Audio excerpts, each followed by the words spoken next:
Totalmente, maestro Enrique. Lo que he notado también, lo que he percibido desde mi visión filosófica, es que sí es verdad que lo que es la educación debe de ser también un concepto de apto para todo público.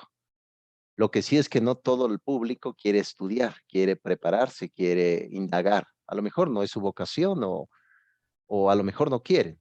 Pero lo que tiene, por ejemplo, este tipo de partido político es que está jalando a personas que no están capacitadas para los puestos donde se necesite una profesión lúcida, racional y sobre todo tomar buenas decisiones, ilustre maestro. Entonces he visto también gente que tiene direcciones, etcétera, y pues no tiene la preparación necesaria, maestro Enrique. Claro está que yo creo que eso fue también el choque que viviste ahí, maestro Enrique, con a veces personas pues no capacitadas. Pues sí, en parte, en mi área creo que no fue tanto eso. Sí, Sí, hay gente capaz, creo yo, arriba. Hay gente que conoce el instituto.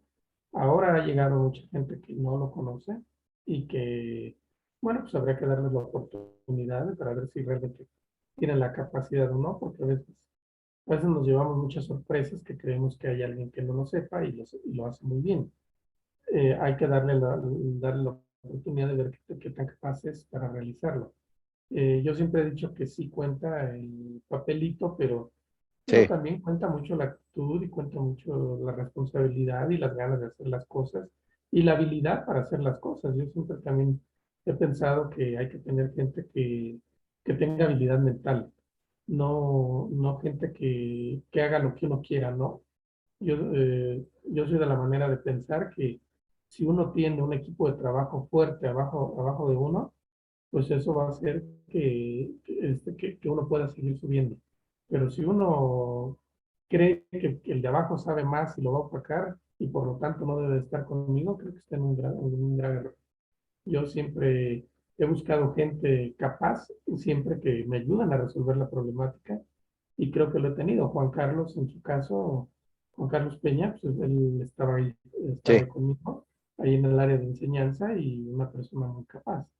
Y los otros dos jefes de departamento, pues por el mismo sentido. Entonces, creo que hay que formar equipos de trabajo con gente inteligente, con gente resolutiva y con gente que tenga habilidad mental. Si no tienen la habilidad mental, pueden ser muy estudiosos, pero no, yo siempre les digo que para mí son importantes 4 parámetros. Y es el querer, el saber, el poder.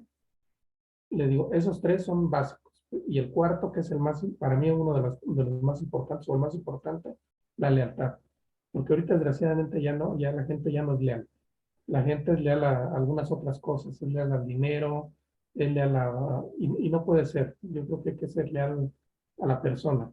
Y es lo que yo les decía, siempre les he dicho también, la lealtad no quiere decir que tú tengas que hacer todo lo que yo diga. No, la lealtad es que tú me digas cuando yo estoy mal.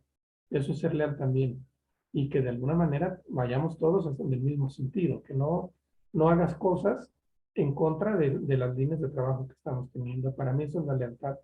Y creo que lo logré, hice un buen equipo de trabajo durante 9 años, pero ya llegó el momento en que definitivamente no fue posible continuar.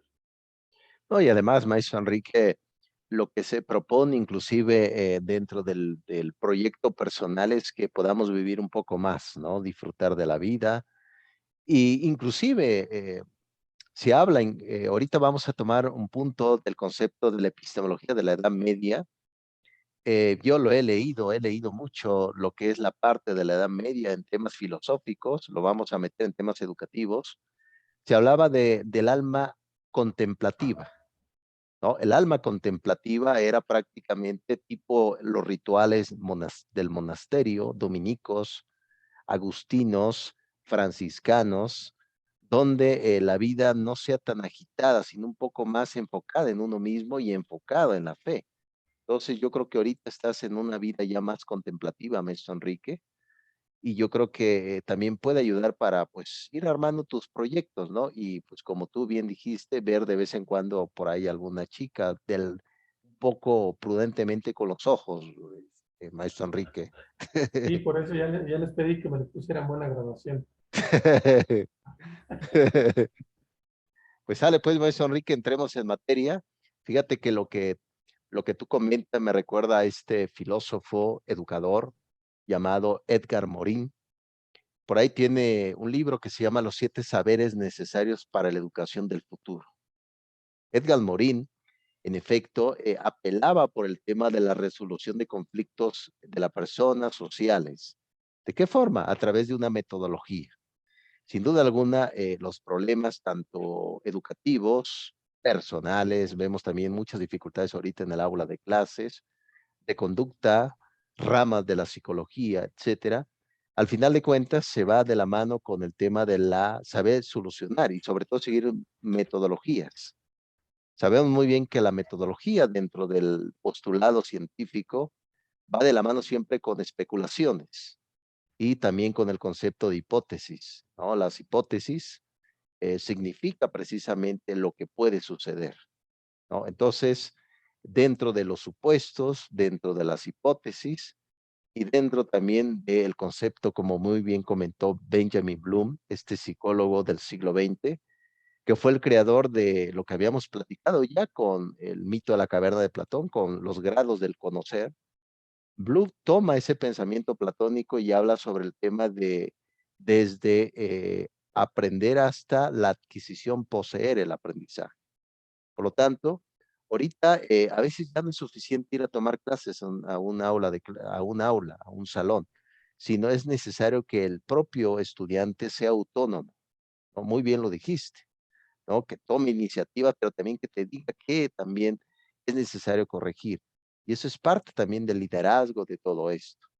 Que al final de cuentas, maestro Enrique, la epistemología no solamente estudia el conocimiento, sino también cómo se adquiere el conocimiento, ¿no? ¿Qué tipo de habilidad necesitamos? Yo, por ejemplo, maestro Enrique, yo me desmayo con la sangre, veo una sangre y me desmayo, ¿no?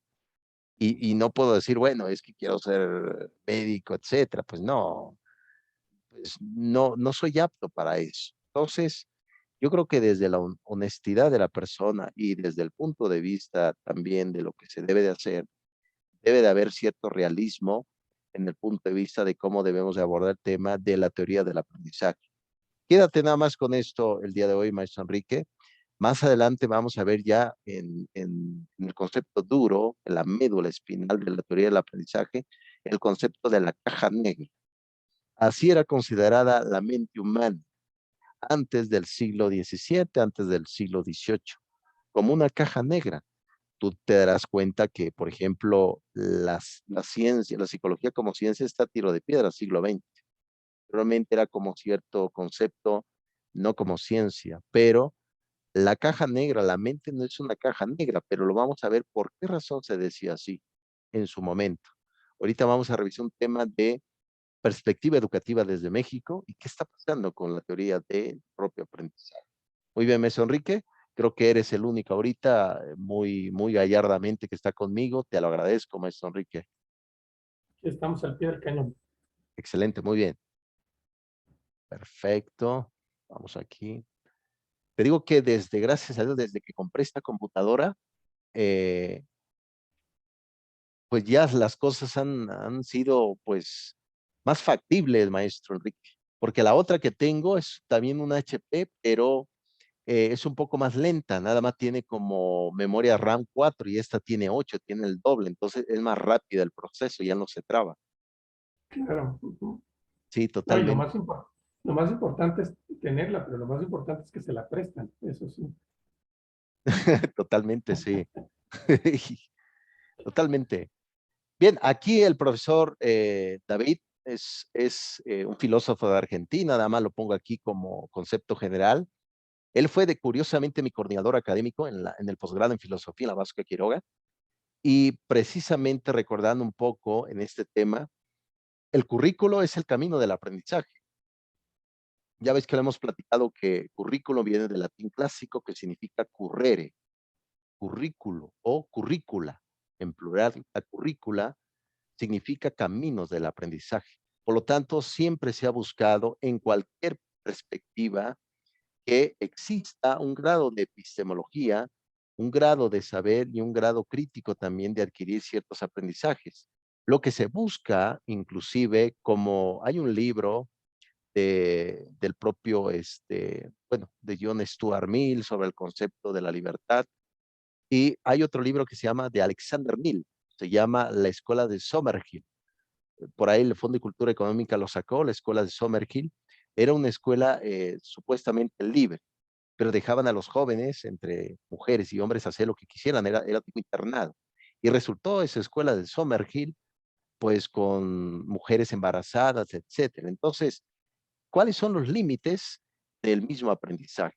Sin duda alguna, el propio docente y la forma como debe ir organizando el tema del aprendizaje también debe de haber límites, ¿no? Y esos límites lo debe de haber el planteamiento del currículo. El currículo, como ya lo hemos debatido, tiene tres rostros: currículo formal, currículo real o vivido y currículo oculto o escondido. Esos son los tres rostros del concepto de lo que pasa en el aula de clases. Por ejemplo, si en mi materia o en la escuela donde se está dando ciertas materias positivistas, porque así es, no hay un cierto bosquejo de humanidades, se tiene que buscar y apelar al currículo oculto. Es decir, ¿quién me va a investigar a mí? ¿Quién me va a vigilar? Pues nadie. Yo puedo dar inclusive siempre un pensamiento crítico en la forma de dar las clases. Por ejemplo, maestro Enrique, el tema de hablar de política un poco no viene en el currículo, no viene en el plan de estudio, pero yo lo hago porque es una forma también de entrar parte del conocimiento. Entonces, esa es la temática de ahora, y es lo que dijo este hombre argentino, y ya, hemos ya terminado esa parte de lo que habíamos visto de Ralajá, del propio Más Platón y Menos Prosa, de Marinov, de José Barrientos Rastrojo, de Lignamir, etcétera, etcétera. Muy bien, vamos ya con, ese va a ser el texto que van a revisar, a lo mejor ya lo revisaron, la reforma educativa a revisión. Este es un gran debate, se ha gastado mucha tinta.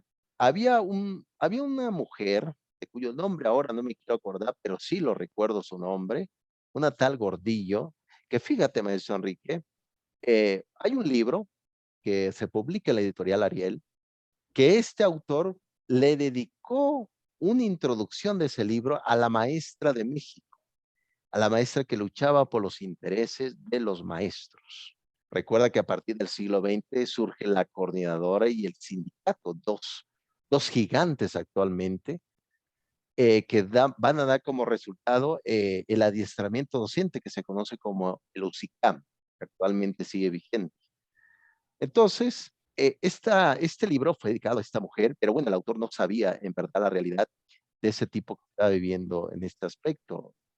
Este hombre se llamó Fernando Sabater. El libro El valor de educar, curiosamente, tiene una introducción que le dedica la carta a la maestra, ¿no? A la maestra Elbester Gordillo, que ella, pues, vamos a ver aquí el concepto de la propia connotación. 2007, en el tiempo del propio Felipe Calderón. En esa época estaba como secretaria de Educación Pública Josefina Vázquez Mota, la mujer que quiso ser presidenta, no sé si te acuerdas, ilustre maestro Enrique. Ella fue secretaria de Educación Pública y hizo una alianza con el sindicato. Y ahí precisamente suena como una novela tremenda. El Bester Gordillo le da la espalda al PRI y se hace una alianza con el PAN en la época de Calderón. Por ello, cuando entra en el 2012 este hombre Peña Nieto, pone como secretario de Educación Pública a Emilio Chaifet y curiosamente apresan a el Bester Gordillo, ¿no? Que estuvo en prisión en Polanco. A mí me gustaría estar en Polanco, maestro, que no lo. Entonces, así fue las circunstancias. ¿Por qué razón revisamos? Adelante, maestro Enrique. No, sigue. Nada más le iba a hacer el comentario que efectivamente mencionaba usted algo de la cuestión de política, pero bueno, la reforma educativa pues, va de la mano con las cuestiones de tipo político. Como ya leí algo acerca del texto este que nos está mencionando. Sí, Bueno, marca muy claro que efectivamente viene los tres aspectos, ¿no? Que sería el político, el económico y desde luego el educacional. Pero desgraciadamente, al llamarse una reforma educativa, pues le están dando, yo por lo que he estado revisando, a lo mejor todavía no reviso a profundidad, el peso menor que le están dando a estos tres factores es el educativo. Cuando le dan más bien el aspecto económico y el aspecto cultural, le dan un peso muy importante. Y bueno, la maestra, pues qué podemos decir de ella. Me dice usted que le dedicaron esas páginas, pues espero nada más que no se vaya a sentir el esposo actual, ¿no? Sí, no vaya a salir celoso, maestro Enrique. Ya ves que Exactamente. está de por medio ahí algunos millones de pesos que pesan mucho. En efecto, maestro Enrique tiene razón. Ahora bien, es importante revisar cuál ha sido el fenómeno de la educación en México como un concepto histórico. Ya lo hemos visto, inclusive por ahí les platiqué un poco de Samuel Ramos, que fue filósofo mexicano, que tiene un libro que se llama 20 años de educación en México. Para empezar, ahí tenemos un bosquejo. El otro libro que les platiqué, ya se los he mencionado, inclusive aquí lo tengo, maestro, el de Editorial Porrúa, este libro yo lo compré, es precisamente Historia de la Educación en México, de José Manuel Villalpando Nava. Es un libro rico, este libro me costó mucho trabajo encontrarlo, maestro Enrique.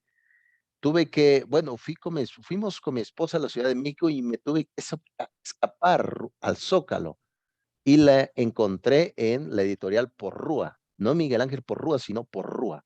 Es un libro, eh, es un libro casi de 600 páginas, llega hasta Enrique Peña Nieto, este libro de análisis. ¿Por qué razón? Porque cuando se hace un planteamiento de reforma educativa, va de la mano con qué tipo de materias se van a enseñar en las escuelas, qué tipo de objetivos van a ser. Y nosotros, como somos estudiantes, estudiosos de la epistemología educativa, hay que preguntarse realmente qué corrientes van a utilizar para enseñar constructivismo, cognoscitivismo social, el método de la casa de Bambini, que lo vamos a revisar con María Montessori del siglo XX, o la teoría de Antón Makarenko. Yo escribí un texto de Antón Makarenko junto con mi esposa del socialismo. ¿Qué dice el socialismo? Aprende al trabajo, aprende oficios. De hecho, no sé si yo he visto inclusive escuelas de oficio por acá cerca, donde los jóvenes están trabajando un oficio. Eso es el socialismo. Por lo tanto, por eso es importante, maestro Enrique, revisar este tipo de bosquejo y qué nos repara el futuro. Yo creo que Villalpando Nava, este profesor, lo dejó muy bien hasta la época de Enrique Pianito, porque lo demás es historia vivida, historia real que hemos visto. Muy bien, vamos aquí en este tema de la reforma educativa. Me gustaría remontarme un poco en estas épocas, estos tiempos. Vemos ya que a partir ya de lo que fue el siglo XIII de nuestra era, surge una cultura aquí en México que viene con este caudillo llamado Tenoch, que llegan precisamente al valle pues, de Texcoco, etcétera, todo el valle, y fundan ahí precisamente una ciudad, la Gran Tenochtitlán, 1325 de nuestra era, que es el origen de México, y ahí se inicia lo que se va a llamar, ya el profesor anteriormente lo ha comentado, tu compañero, dos instituciones educativas. Esa época se le llama la época clásica. La época clásica, estamos hablando de 1325, 1400, 1500 de nuestra era, la época clásica. Y ya la posclásica ya viene ya la conquista, etcétera. Hay otros tipos de estructuras, etcétera. Pues por tal motivo, en la época prehispánica en México surgieron dos instituciones educativas. Curiosamente, el profesor Miguel León Portilla lo va a llevar a cabo en su magnífico libro, que yo lo tengo también, que es la editorial de la UNAM, y habla precisamente que ya existía, se dio una filosofía desde la cultura náhuatl, desde México. Por lo tanto, surgieron dos instituciones educativas en la época prehispánica aquí en el Valle de México. Recordando, maestro Enrique, que la cultura teotihuacana floreció antes que la mexica. Estamos hablando del año 2000, perdón, del año 200 hasta el año 900, hasta el año 1000 de nuestra era, en la época preclásica, los teotihuacanos, que ellos fueron los que hicieron esas grandes esculturas que ya luego le llamaron la escultura del sol, la escultura de la luna, etcétera, pero anteriormente eran dedicados pues al dios de la lluvia, etcétera, ¿no? Entonces, eh, eso era precisamente antes de los teotihuacanos, y llegan los mexicas, ocupan esas ruinas que habían dejado los teotihuacanos y empiezan a construir todo el imperio. Fundan dos instituciones educativas llamadas el Calmec y el Tepozcali. Eso es precisamente dos perspectivas. Entonces, ¿qué se enseñaba, por ejemplo, en el Calmec? Se enseñaba lo que era pensamiento sistémico. Eso ya se va a dar ya a partir del siglo XVIII con Hermann Spencer, con la pedagogía sistemática y con el propio Immanuel Kant, con el pensamiento crítico de la razón. Aquí también en el Calmés se enseñaba el arte de la guerra, el arte de este tipo de ceremonias, de batallas. Recordando, maestro Enrique, espero no caer en herejía, eh, tomaban el cuerpo del guerrero pues, para comer partes del guerrero, literalmente, ¿no? Para tomar esas fuerzas, ¿no? De ese espíritu de batalla. Y precisamente eso era en el Calmec. También había un Calmec femenino, una escuela de mujer, donde precisamente se enseñaba a la mujer los oficios de casa, ¿no? Todo lo que se iba generando a través de la casa, etcétera. Había ciertos castigos también, como quemar chiles. O sea, él se portaba mal, quemaban chiles y te encerraban en un lugar lleno de palma, etcétera, ¿no? Para ser castigado. Eso era parte inclusive de ese ritual del mundo mexica.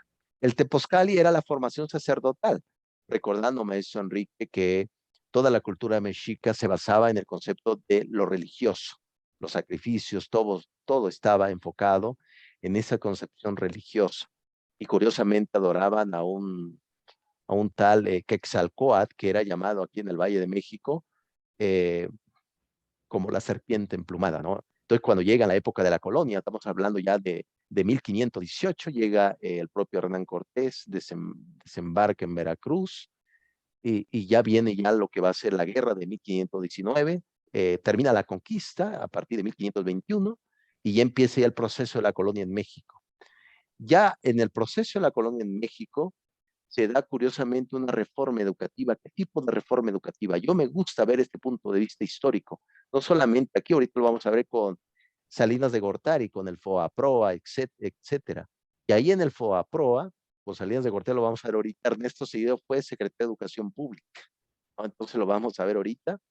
Pero curioso, todo este tipo de puntos de vista, de fenómenos, se dio en la época del mundo mexica.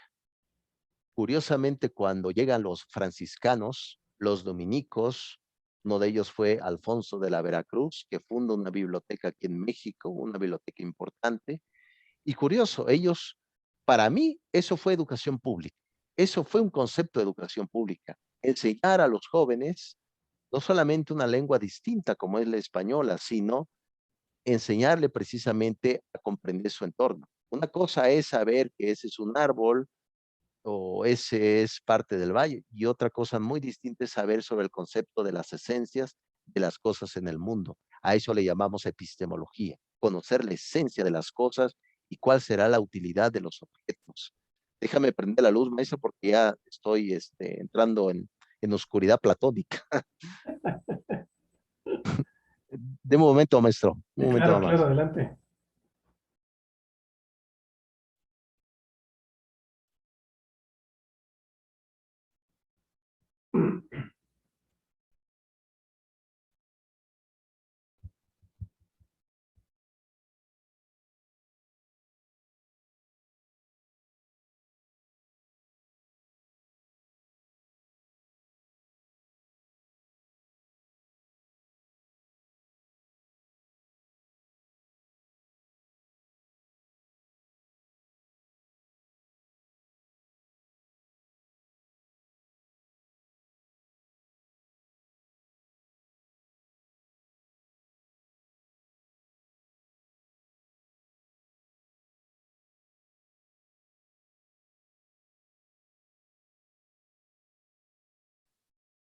Bien, maestro, ya estoy por acá, maestro.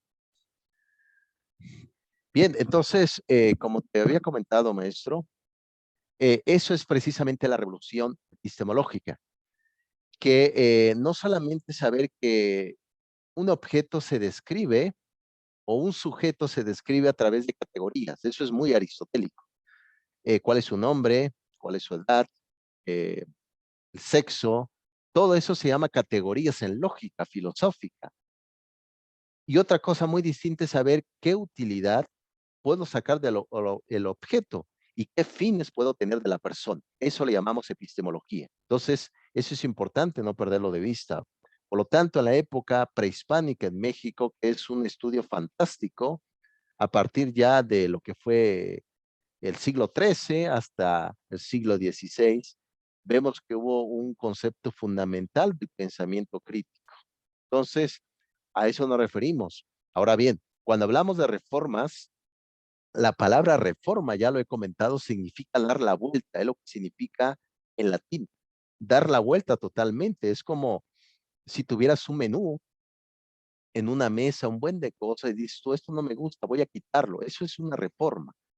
Ahora bien, hay que cuestionar realmente si esas cosas que han dado la vuelta ha funcionado o no en este tema del aprendizaje.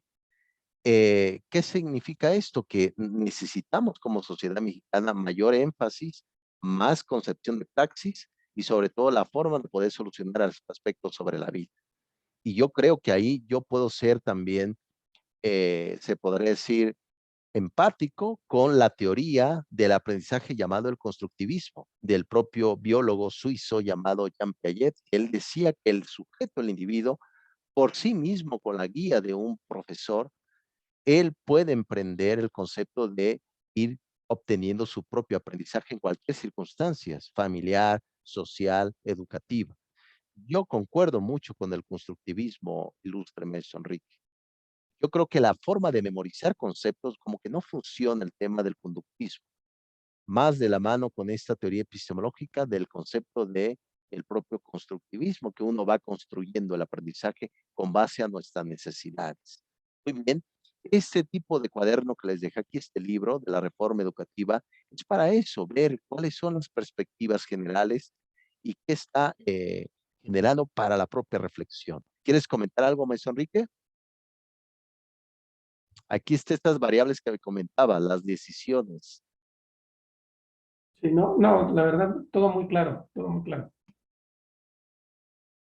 Excelente, maestro Enrique. Espero no te esté generando cierta decisión de irte como Orfeo, maestro Enrique. No, no, no, para nada, inclusive ahorita, un poquito más adelante le iba a hacer un comentario, Sí, pero bueno, ya que lo está diciendo, de una vez se lo voy a comentar, que no sé si sea indicación de la universidad, el que nada más tengamos una hora a la semana, pero me parece que una hora a la semana va a ser insuficiente. Eso es mi punto de vista, mi perspectiva. Ujú. totalmente, maestro. Ahorita, si quiere, podemos estar un poco más eh, para que podamos ver esos temas, porque sí tiene razón, es una hora, fue indicación de la coordinadora, sin duda alguna, pero podemos estar inclusive las 2 horas porque falta todavía que yo le recupere una asesoría por ahí, que me enfermé lamentablemente. Ujú. ¿No? Entonces, no te preocupes, maestro, nos queda ahorita 9 minutos, pero podemos eh, quedarnos un poco más hasta 8:20, ¿no? Para que, Sí. sin ningún problema, sí, la cosa es que también quede estos conceptos claros. Muy bien, maestro Enrique.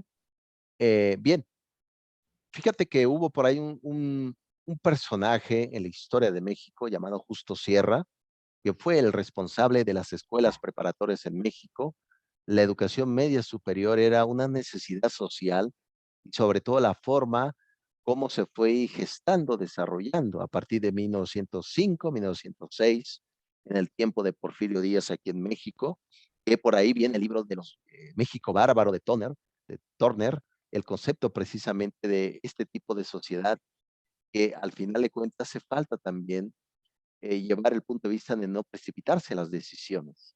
Por lo tanto, en la época de Justo Sierra, a partir de 1905, se llamaba lo que anteriormente o lo que ahorita va a ser la secretaría que está encargada de organizar qué tipo de teorías se tiene que llevar a cabo en la escuela, qué tipo de pensamiento se necesita, y qué tipo de pensamiento curricular educativo se pretende hacer para tener un pensamiento totalmente crítico y sustancial.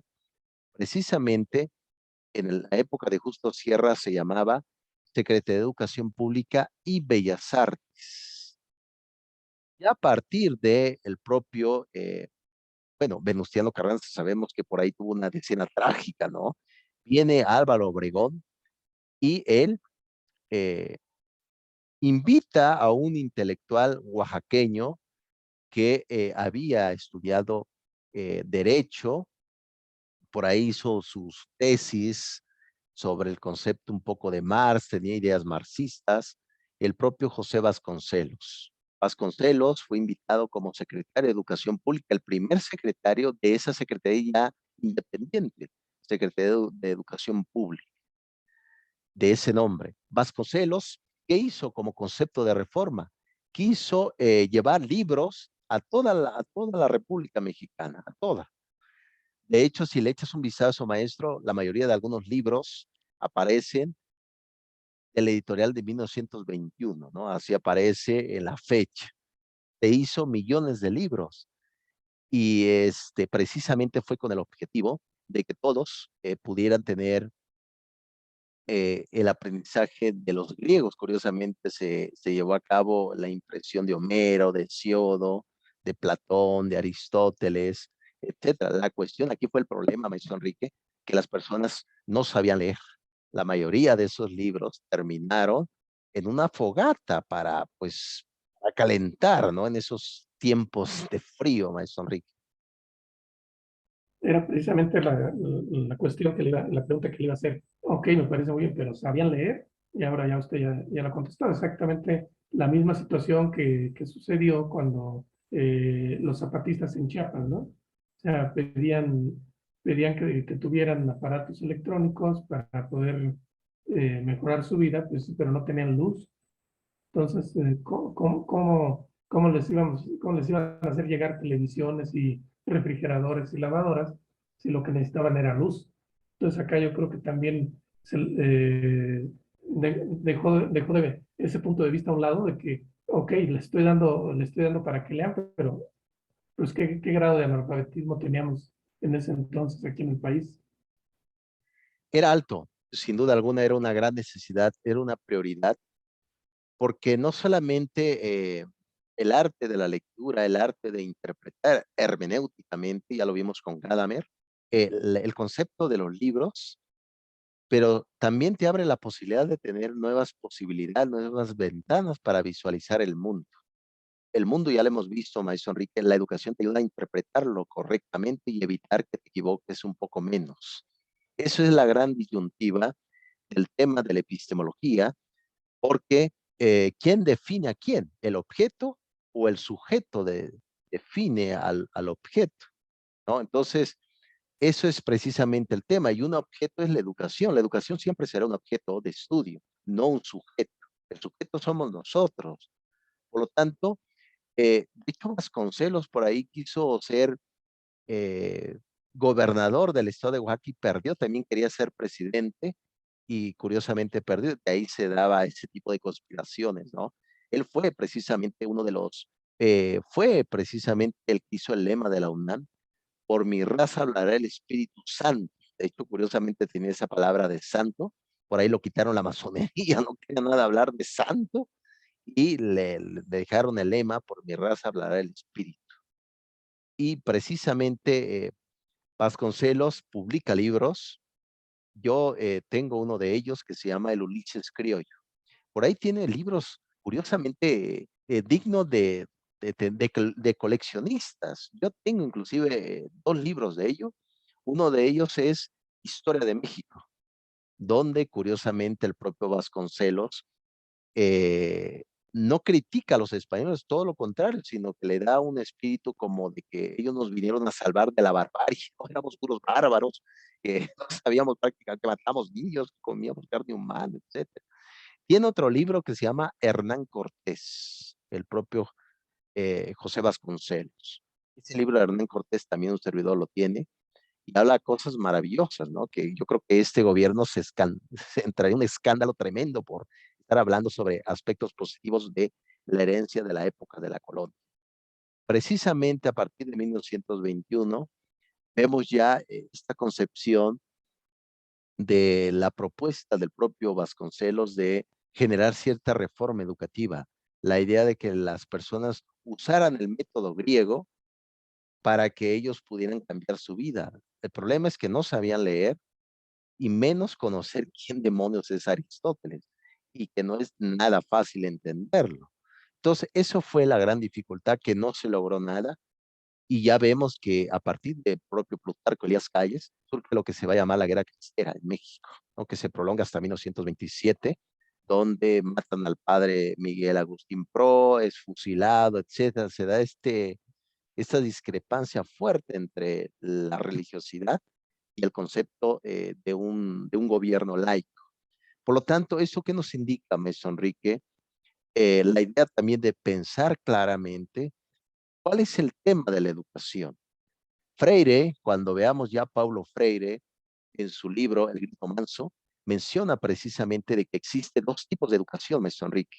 Una educación para mandar, para los líderes, y otra educación para personas que deben de obedecer. Entonces uno pensaría, oye, espérame, profesor, supone que la escuela enseña todo lo mismo. No, todas las escuelas no enseñan siempre lo mismo. Hay escuelas que tienen otro tipo de contenido y otro tipo de educación y así.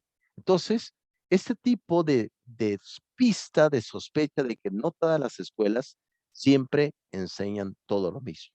Por lo tanto, el texto que les dejé busca que al final de cuentas que la persona a través de la educación pueda tener un bienestar económico. Dime tú, maestro Enrique, si tu educación no te ha cambiado la vida hasta este momento, maestro Enrique.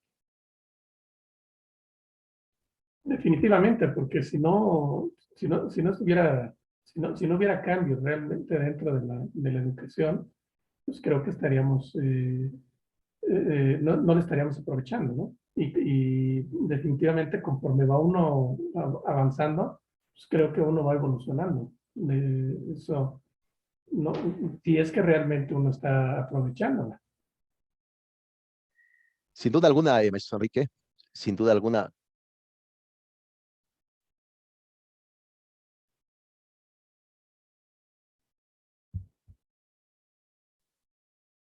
Perdón, maestro Enrique, es que mi esposa ahorita como arrastré la silla, ella pensó pues que algo había pasado, pero no, maestro.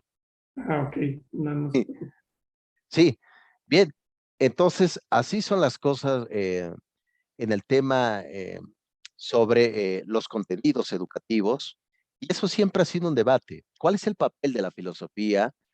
¿Cuál es el papel inclusive de esta concepción? Actualmente se habla de las inteligencias múltiples, del profesor Howard Gardner, que es un psicólogo de Harvard, que habla que cada una de las personas tiene una forma de, curiosamente, de adquirir conocimiento. Al final de cuentas, cuando un docente está en el aula, ve muchas personas que están sentadas ahí y la pregunta que uno se debe de hacer es, ¿cómo aprenden cada uno de los sujetos que está ahí sentada, que están ahí esperando un cierto contenido? ¿Qué forma? Habilidades lingüísticas, habilidades matemáticas, habilidades reflexivas, habilidades de sistemas, etcétera. Todo esto precisamente es parte de lo que comentó Howard Gardner de las mismas inteligencias múltiples. Eso está ahí. También les platiqué un poco de la educación basada en proyecto, la educación basada en pregunta, la educación basada en ciertas capacidades. Por ahí también les platiqué sobre el profesor Julio Pimienta, que fue director del doctorado en la Náhuac Norte. Julio Pimienta por ahí también tiene un libro de estrategias didácticas para el profesor, de cómo a través de esta connotación puede uno encontrando formas que el alumno responda ante la realidad que estamos viviendo. Recuerda, maestro Enrique, hay mucha inactividad social. ¿Por qué razón? Uno pensaría, bueno, son un poco escépticos, pero no es así. A veces no somos activos porque desconocemos el fenómeno. Recuerda lo que habíamos visto ya Immanuel Kant. Kant le llamó el númeno, como se dice en griego, el fenómeno.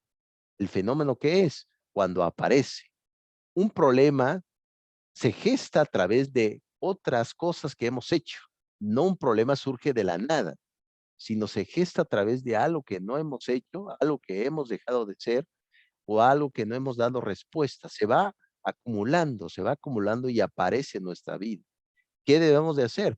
Fragmentar el problema, utilizar el método cartesiano, es decir, poner en pedazos pequeños un problema para darle mejor solución.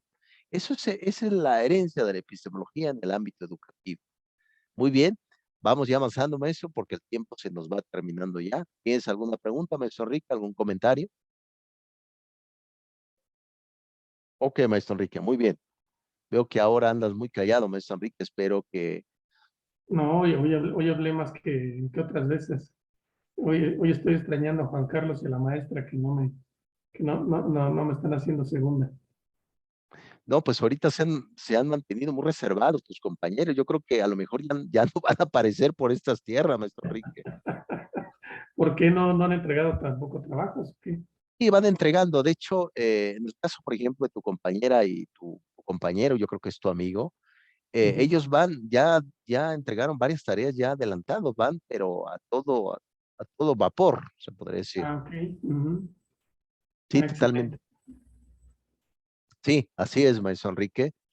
Eh, yo creo que la siguiente semana, maestro Enrique, vamos a estar las 2 horas para complementar las asesorías que nos falta todavía. Por ahí nos queda colgando 2 horas, maestro Enrique. Entonces yo creo que Ujú. vamos a estar, Dios mediante, la siguiente semana de 7 a 9, ¿no? Para De que acuerdo. se dé esta posibilidad y podamos ir ahondando un poco más. Sí, sin Recuerda, problema. excelente, excelente.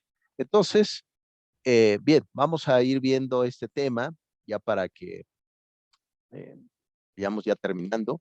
Tenemos la época del propio Carlos Salinas de Gortari. Voy a ampliar esto para que se pueda ver correctamente. Muy bien, aquí ya lo puedes ver en grande, ¿no, maestro Enrique?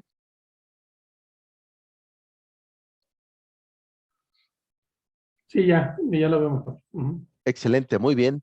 Aquí tenemos a un personaje de mucha controversia. Por ahí lo ha comentado, se ha comentado en este tiempo, el propio Carlos Salinas de Gortari. Estamos hablando de 1988, 1994. Él, curiosamente, pues fue egresado de Harvard en Administración de Empresas. Qué curioso, pertenece a ese buffet actualmente. Él, pues, ha estado en Harvard, ha dado hasta clases como el propio Calderón. Pues son personas muy formadas, se puede decir, muy formadas, pero han hecho del país un caos. ¿Qué pasará entonces? ¿No? ¿Qué pasará? Esa es la gran pregunta. El propio Carlos Salinas de Gortari eh, le pide a otro joven, también que estudió en la Universidad de Yale. La Universidad de Yale pertenece, curiosamente, tiene tradiciones judías. La Universidad de Yale en Estados Unidos. Estudia ahí un joven llamado Ernesto Cedillo Ponce de León. Ahí Ernesto Cedillo se le pide que sea secretario de Educación Pública y en efecto lo es. Y aquí, ¿cuál fue el tema, el punto central? La modernización educativa. ¿Qué se necesita para modernizar la educación? Esa es la gran pregunta. Entonces, lo que se empezó a hacer era aspectos, se le llama en pedagogía, cosméticos, aspectos de cosmético pedagógico, es decir, nada más pintar un poco el exterior. Se envía a construir escuelas, se envía a poner más bella la Secretaría de Educación Pública, pero en ningún momento se empezó a profundizar en el tema del currículo, los planes y programas de estudio y sobre todo qué se debe de enseñar en las escuelas, qué tipo de teorías se debe de utilizar y qué énfasis filosófico se puede llevar a cabo. Pues no se llevó a eso, hubo por ahí alguna modificación del artículo 3. Sabemos ya que en este tiempo, a partir del 2019, se modifica el artículo 3, maestro Enrique, esto tú lo has de saber.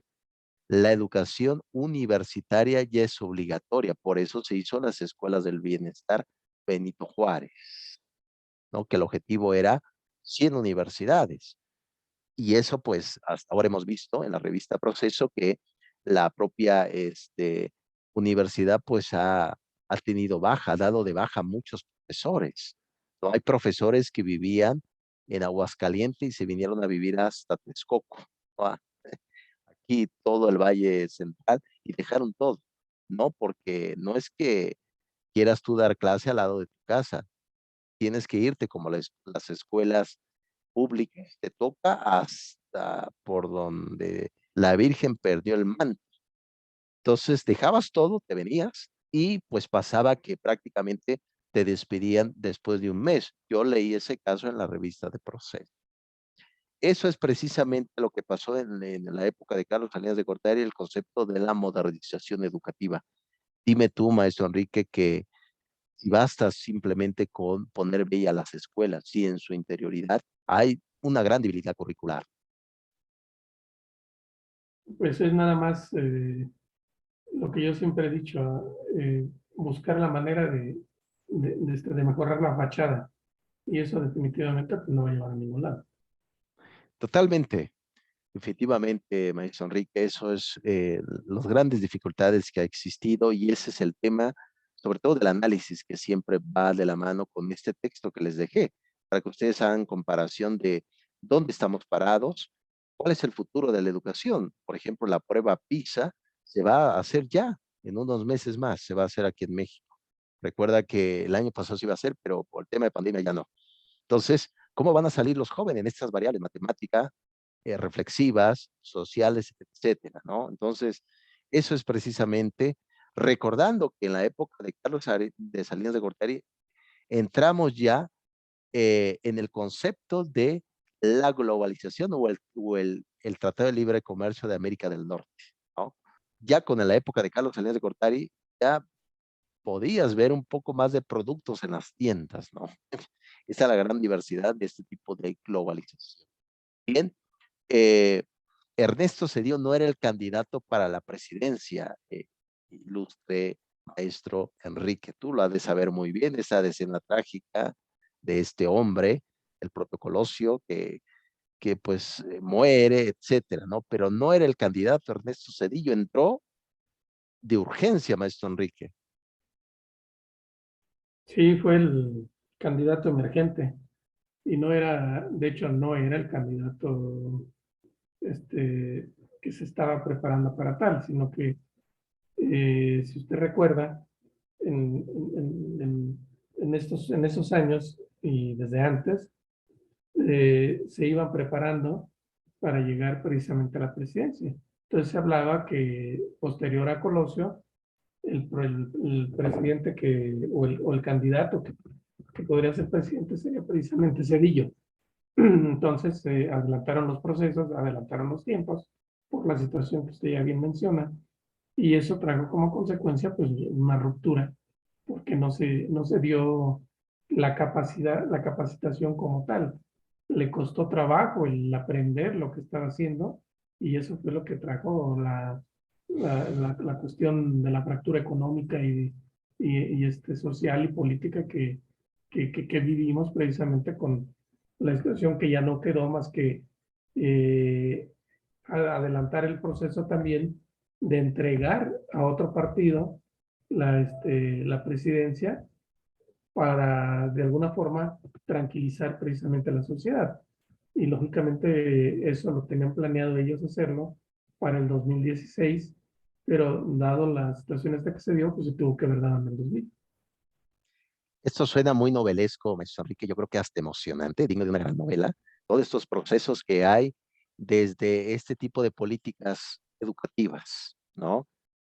Y lo comentaste bien, se toman decisiones muy políticas, que recordando, por ahí un texto de la UNAM que se llama 12 tesis sobre política, no todo es política, hay que ser buena educación, hay que ser buena medicina, en tu caso, maestro Enrique, y esto a veces daña, porque las decisiones que se toman en el ámbito educativo, pues no son especialistas en la rama y se desconoce mucho todo el concepto de la médula de la propia historia. En efecto, yo creo que Ernesto Cedillo tuvo que hacer antes su plan, fue todo precipitado y se dio precisamente este tema del concepto de la propia educación. Y en esa época se hace lo que se va a llamar la equidad educativa. Hay un tema preocupante que todavía sigue vigente, es el tema de la educación especial en México. Ese es un tema preocupante porque en esta concepción de incluir a todos, se mete inclusive niños con síndrome de Down, con trastorno de déficit de atención, con dificultades a escuelas donde están los demás niños. Y uno se pregunta, bueno, ¿el profesor está capacitado para poder atender personalmente ese tipo de dificultades en las escuelas públicas? Por eso es importante la educación especial. Por ello se debe de llevar a cabo un buen establecimiento, no apartarlo, pero formarse previamente en un establecimiento para que luego puedan convivir correctamente en la sociedad. Cuando hablamos de equidad educativa, hablamos de educación especial, maestro Enrique. Sí, no sé, dentro de lo que yo leí, Sí, a mí me dio la impresión de que el enfoque de la solución que dio Ernesto Zedillo le cambió el enfoque un poco nada más, porque era como hacer una ruptura que tendrían que hacer con el presidente anterior para que de esa manera vieran que él estaba haciendo las cosas, ¿no? Hablábamos de la legitimidad que en un momento dado requirió Salinas de Gortari con la ruptura que dio con Quito Barrios. Y entonces se dio esa ruptura precisamente y le dio la legitimidad. Igual que la legitimidad que necesitó Peña Nieto y que hizo la ruptura con la profesora de México, dice usted. Entonces, necesitaban eso y yo creo que acá Cedillo hizo exactamente lo mismo. Romper o cuando menos dar a conocer como que no estaba de acuerdo con el enfoque de la solución. Pero si nos damos cuenta, él le cambió a una equidad educativa, ¿sí? Pero posteriormente Fox y, y Calderón y después Peña, todos se fueron con la calidad, todos. Claro, lógicamente, Peña Nieto se fue con la evaluación educativa, que fue la verdad es que fue una situación de risa, porque realmente no funcionó como tal. Creo que no siguieron los lineamientos que tenían que haber seguido, pero todos hablaron de calidad educativa. Y entonces a eso me refería cuando había que darle un seguimiento, porque cuando llega alguien, como actualmente se está viendo, y que todo lo que se ha hecho ya no sirve, y que tenemos que empezar de cero para empezar a trabajar y empezar a manifestar lo que yo considero que es lo mejor, yo creo que más que hacer una transformación es regresar a lo que ya estábamos haciendo, a lo que ya estábamos teniendo. Y entonces el regresar a lo que estamos teniendo, pues para mí no es una, pues sí, bueno, sí es una transformación, pero es una transformación regresiva más que a futuro. realmente, maestro Enrique, tienes toda la razón. La mayoría de estas respuestas no la encontramos en el futuro. Uno de estos temas, inclusive analíticos, es que no todo lo nuevo es lo mejor, sobre todo en el ámbito de la educación. No todo lo nuevo es, se podría decir, lo sustancial. Y yo inclusive, maestro Enrique, he platicado con profesores normalistas y ellos están de acuerdo que a veces eh, no han terminado de ver todavía los planes y programas de estudio de las reformas educativas del pasado y apenas viene la nueva reforma.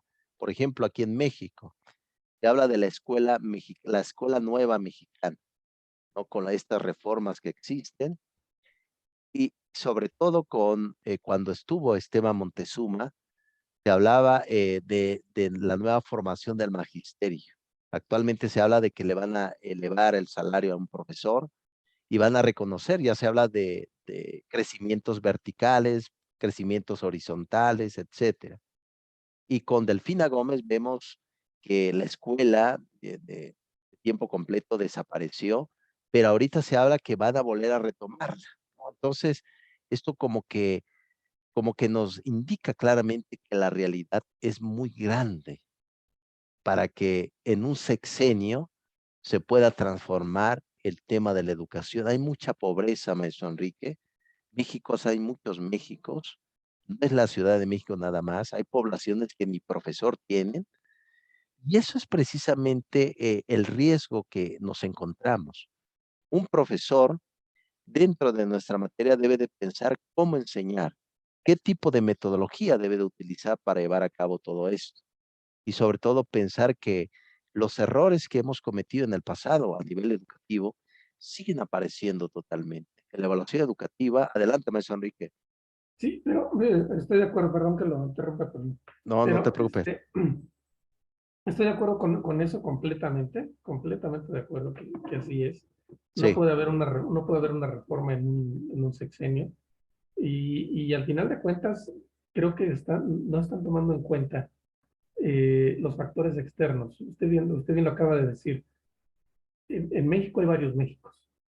¿Sí? Yo tuve la oportunidad, por los cargos que he tenido, sí, de recorrer prácticamente toda la República. Y entonces me di cuenta de eso, que desde mi punto de vista hay tres Méxicos. El México del Sur, el México del Centro y el México del Norte.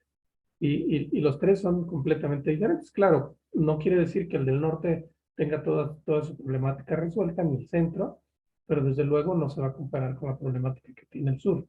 ¿Sí? Y así hacia arriba van a aumentar, van disminuyendo los problemas, pero siguen existiendo. El problema aquí que yo veo es que entre los factores precisamente que se habla de que ya no tenemos y que por cuestión de decreto ya se quitó la corrupción, entonces como ya no hay corrupción, entonces ya todo está solucionado. Pero pues nos estamos dando cuenta precisamente de todas las aportaciones que se estuvieron dando en las diferentes escuelas. No sé si ha visto ahora los últimos reportajes que han sacado en los noticieros donde ya están viendo y están entrando directamente a las escuelas y ahorita ya fueron a Guanajuato, fueron a Michoacán y creo que otro estado, si mal no recuerdo, creo que fue San Luis Potosí, en el cual se están diciendo, ok, nosotros recibimos 120 mil pesos, y ellos 120 mil era para mejorar acá, pero cuando llegaron, vino la gente de gobierno y nos dijo, no, dame esos 120 mil pesos porque yo los voy a aplicar y te voy a hacer un techo. El techo lo dejaron mal hecho, se tiene que volver a hacer. Entonces, al final de cuentas, no le resolvieron porque la escuela sigue sin agua, sigue sin drenaje, sigue sin accesos, entonces lógicamente todos esos factores van a estar influyendo. Podemos tener una reforma educativa la mejor, pero si no tenemos cómo aplicarla, creo que no va a ser. Yo no sé, sería cuestión de ver cómo se va a dar esta nueva reforma, pero yo desde ahorita casi casi pensaría que va a tener el mismo final que la reforma eléctrica. totalmente, maestro Enrique. Vemos también que eh, se, se gesta la Universidad del Bienestar Benito Juárez, que el objetivo era 100 universidades a nivel México, que ya se tiene, pero hemos visto también que muchos profesores se han dado de baja o lo han corrido. Han corrido a muchos profesores porque pues van cambiando, es decir, tener un currículo escolar debe de ser muy estable y sobre todo bien estructurado a través de qué tipo de materia vas a impartir, cuáles son tus objetivos, cuál es el perfil de egreso que quieres encontrar con todo eso. Entonces, a raíz de la modificación del artículo 3, a partir del 2019 con Esteban Montezuma y el presidente, ahora es obligatorio que exista la universidad, es decir, tener universidad ya es una obligación, pero bueno, vemos también que muchos de los jóvenes que asisten van por la beca nada más y ya luego no es su objetivo terminar, sino tener el dinero de la beca, ¿no? Entonces, esa es la gran dificultad. En epistemología se le llama el miedo a la realidad, así se le llama en epistemología. ¿Qué significa esto? La realidad es muy grande que pesa siempre. México es una realidad tremenda. Y sobre todo hay otras dificultades, como es el tema del narcotráfico, que está muy vigente ahí, fuerte. Entonces, ante esa dificultad, pues no funciona poner una universidad en lugares donde hay violencia, hay que poner seguridad. La educación no resuelve todos los problemas de México. Puede ayudar a contribuir a un cambio, pero no puede resolver todo. Por lo tanto, yo creo que tú, maestro Enrique, y un servidor que estamos estudiando epistemología, es necesario preguntarse, ¿qué busca un estudiante sobre la escuela? Y los jóvenes también, a veces ya no es funcional en pensar, decir, bueno, voy a estudiar 3 años, pero espérame, mi familia se está muriendo de hambre, quiero ya trabajar ahora. Por eso tomo la idea del pragmatismo de Estados Unidos con John Dewey, que él abogaba por el taller, es decir, una educación de talleres, una educación de capacitación, un tipo de educación con tipo de oficios. Yo todavía diría, bueno, algo que puede solucionar en este momento es que aprendan oficio, aprendan a construir, aprendan a arreglar autos. La estética también deja, es decir, el corte de cabello, etcétera. ¿Eso por qué razón? La pobreza ya no espera más, maestro Enrique. Ya no espera más la pobreza en México. Y eso debemos de pensar desde el punto de vista filosófico, epistemológico. A ver, yo no puedo enviar a estos jóvenes a estudiar 5 o 6 años, es necesario, pero en otras circunstancias, ellos ya quieren ya trabajar para ayudar a su familia. Por lo tanto, un oficio puede ayudar para poder ir generando ciertos cambios en el momento y ahora, no en el futuro, porque ya no hay tiempo, maestro Enrique. Y al no tener esa opción, lógicamente se van por la opción más fácil. Y la opción más fácil en este momento, pues es el narcotráfico. Entonces, le resuelve la problemática económica en forma momentánea y entonces, lógicamente, ya no tengo que prepararme para poder hacerlo. Yo escuchaba por ahí algunas entrevistas de alguien que le decía, oye, tienes 21 años y sabes que vas a tener una vida muy corta porque en lo que te estás metiendo. Dice, sí, pero yo sé que a lo mejor me van a matar cuando tenga 24, pero en esos 3 años ya puedo dejar asegurada a mi familia. Entonces, a ese grado vamos, ¿no? O sea, sí, definitivamente la situación, y creo que sí es muy importante que la apuesten. Para mí en lo personal siempre han sido dos áreas que debemos de no olvidar. Una es la educación y la otra es la salud. O sea, y ya lo vimos, o sea, el querer hacer reformas o el querer tomar decisiones a la carrera y sobre el escritorio, como se hizo, por ejemplo, con el INSABI, ya vimos que ya no funcionó. El INSABI ya no funcionó y ahora ya están hablando con el Bienestar, que al final de cuentas tampoco va a funcionar. O sea, el Estado no tiene la capacidad, digan lo que digan, no tiene la capacidad para poder otorgar salud a todos. Entonces quita un programa que es el programa del Seguro Popular, que estaba yendo y creciendo y estaba dando buenos resultados, y ahora la gente pues lo estamos viendo, no hay medicamentos para niños con cáncer, no, ya se está hablando de que ya no se les va a dar medicamento para las enfermedades crónico-degenerativas, entonces, o las crónicas no infecciosas. Entonces, todo eso nos va a llevar a que el país cada vez vaya en forma regresiva. Y lógicamente, de ahí va de la mano. Si yo no tengo resuelto todo lo exterior, pues ¿cómo voy a ir a estudiar? Me quiero ir a estudiar, me voy a ir a capacitar, me tengo que ir a estudiar la universidad. Sí, pero la universidad, como no sé, usted no, o sea, tiene mayor conocimiento que yo al respecto, pero ¿qué pasó con las universidades que se crearon en la Ciudad de México? Totalmente, maestro Enrique. Ya en su momento habíamos platicado del profesor Enrique Dussel. Es un epistemólogo mexicano. De hecho, le llaman el Hegel de Polanco, ¿no? Le llaman el Hegel. Enrique Dussel hablaba sobre el eurocentrismo, pero yo creo que ese tipo de idea de corriente también marca la pauta en México. Todo se piensa desde la Ciudad de México, todo se piensa de Polanco, de la colonia Roma. No, no es así. La CEP está ahí en esa realidad, metida en esa burbuja. Y ¿Por qué ahora no, bien, por qué no piensan desde el borde de Xochiaca, desde Netzahualcoyo, desde Ecatepec, desde acá en el sur del estado? Y no nada más del estado, o sea, pensar sí, en todos los estados, en Michoacán, en Guerrero, en todos lados. No, totalmente. De hecho, por ejemplo, en Michoacán vemos la guerra del narcotráfico. Van a tu casa, tocan y dice, a ver, joven, te pagaré 5,000 pesos a la semana o hasta 10,000, échame la mano, ¿no? Entonces, ese es el gran dilema que tenemos de que no tienes más solución que, pues, obtener ese tipo de dinero. Porque estudiar 3 años, eso no me va a ayudar. Yo quiero ayudar a mi familia en este momento ya. No me va a ayudar eso, estudiar 3, 4 años, no me va a ayudar. Y Entonces, cuando termine, ¿qué? exacto. Ese es el gran dilema, maestro, que hacemos de la epistemología y preguntarse esa realidad también dura de México, y eso es precisamente que no perdamos de vista.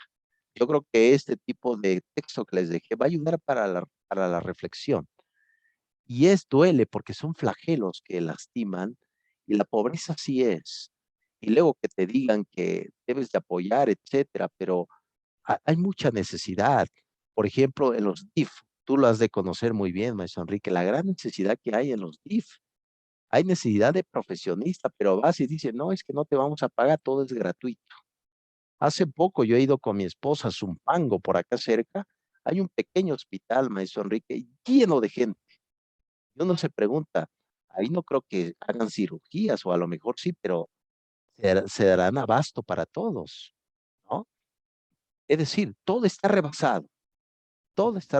Y ahora bien, si yo siendo de una comunidad me dices, quiero que aprendas, no, yo quiero comer, no me hables de educación, no me hables de esto, no me interesa, quiero comer.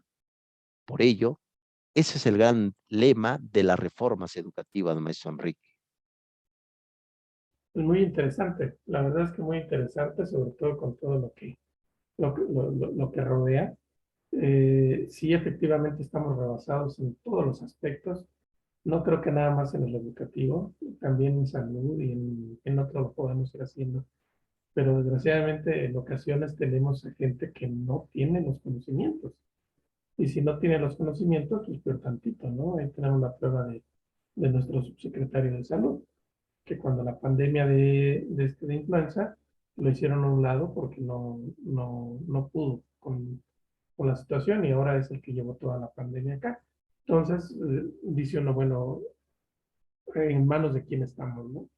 Y si analizamos todo lo que sucedió, pues definitivamente no tuvo que haber sucedido. Yo le voy a poner un ejemplo rápido porque ya nos pasamos, yo encantado, yo por mí le sigo, pero usted también comande de tiempo, pero le voy a poner un ejemplo, yo estaba en el lista, tenía 1.100.000 derechohabientes. En el Valle de México eran arriba de 850.000 y 850.000 no teníamos un solo hospital de segundo nivel. Entonces, ¿qué tenemos que hacerlos? Brincarlos del primer nivel de las clínicas, brincar los hospitales de tercer nivel. Lógicamente los saturábamos. Y eso fue mi pleito durante 9 años. No es posible que no tengamos un solo hospital. O sea, ¿estamos rebasados o no estamos rebasados? Claro que estamos rebasados. Por supuesto que sí, maestro Enrique. Ese es el tema de la salud, pero también estamos rebasados en temas de la educación. Sí, Profesionistas, hay muchos profesionistas muy capaces, como tú, como tus compañeros. La cuestión es que esos profesionistas no tienen ningún vínculo con la política. Algunos no quieren ningún vínculo, como yo, por ejemplo, yo no he votado. Mi esposa me ha dicho, vota, yo nunca he votado, porque tengo mal sabor de boca de la política en México. espero que no vaya a votar el domingo, que no vaya a ser la primera vez. No, ya, totalmente, maestro. Ujú. Sí, sí, totalmente. Pues así es, maestro. La siguiente sesión vamos a estar hasta las 9 de la noche, Dios mediante. Vamos a ahondar un poco más en esto. Vamos a ir viendo ya algunos temas. Por acá tengo, de hecho, tengo por ahí un libro que me compré. Se llama Nueva Historia General de México, del Colegios de México. Es un pedazo de Ok, libro. Eh, Al igual que Juan Brom, hay un profesor de origen alemán que se nacionalizó mexicano y escribió un pedazo del libro que yo lo compré también. Se llama Esbozo de Historia de México y llega precisamente hasta la época actual y al final de cuentas cuando uno lee, por ejemplo, Historia de la Educación en México, o historia de historia de México, te das cuenta que siempre ha sido una lucha constante entre los pobres, los que no tienen nada, y personas también que han tratado de hacer un cambio, pero es muy complicado, ¿no? Entonces, muy bien, maestro Enrique, me dio muchísimo gusto estar el día de hoy contigo. A la brevedad posible reviso tu actividad y ve construyendo, maestro Enrique, estoy para apoyarte. De hecho, sí voy a ver cómo lo hago para ir poniéndome ya más al corriente en cuanto a las tareas, Sí, pero de alguna manera lo tenemos que sacar adelante, no se preocupe. sí, totalmente, maestro Ujú. Enrique. Este proyecto del doctorado, ya lo sabe, simplemente un filósofo repita lo que ustedes ya saben, mucha satisfacción y sobre todo vas a ser un especialista en educación, desde la teoría hasta la praxis de nuestro México. Gracias, maestro Enrique, cuídate mucho. Igualmente, saludos en casa y el domingo no se les olvide ir a votar. Estamos aquí en contacto la próxima semana. Sí, maestro, sí, vamos a estar platicando qué pasó, si se logró los 35, los 40 millones. No, bueno, cuando menos conmigo no cuenten.